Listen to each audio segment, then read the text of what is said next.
Ish. Hi, and welcome to 3D Printer Build Along Part 4. Now, last week we saw Dean putting the linear bearing on. So what I'm now going to do is take one of the end stops back off and put a shaft in place.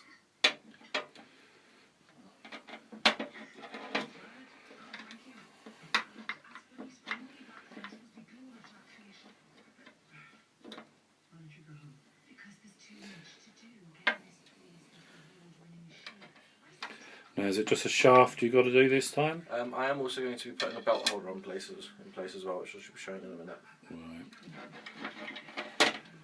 Right. I still have garlic mushrooms stuck in my throat. And again, are you finding the bit where we've glued the nuts to be helpful now? It is helpful, yes. One of the other things that I'm going to be doing this week as well is, now that we've got both of the shafts in place, I'm going to be making sure that the linear bearing moves properly, and then I'll actually be tightening all of the screws up. Now, when you say properly, you mean smoothly from end to end? Yeah, that's just it. You don't want it to just suddenly stop, or to feel that there's something in the way, stopping it from moving the full length of the shaft. Also, make sure it goes along straight, wouldn't it? Yeah. Instead of twisted and... Yeah, that's just it. If you don't, then you're going to get a lot of sort of jagged start-stops movement when you get the motor in place, which obviously you don't really want. And it will damage the shaft. Yes.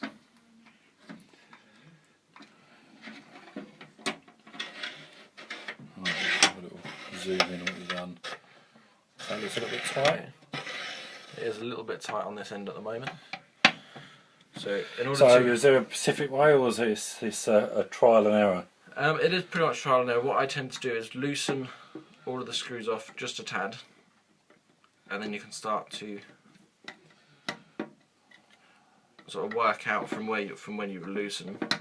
For example, I'm going to loosen these two off on this side first, and you can see that's a lot more smoother.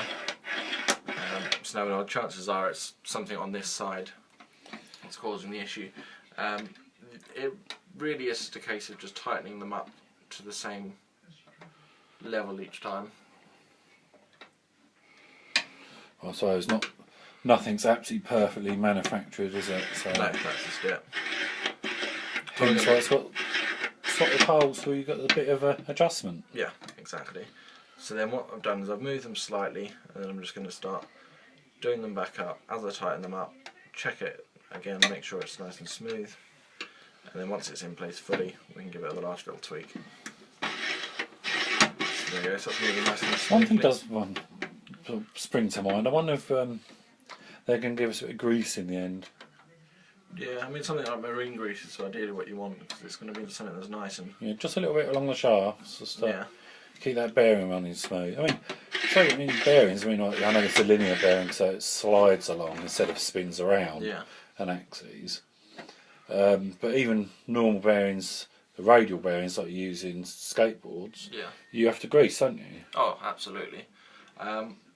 Yeah, I'm not sure if they are going to or not, I must admit. They haven't said in the magazines whether they are or not. I think we're going to get some anyway. We probably will be getting, as I said, something like marine grease, something that's going to be nice and waterproof.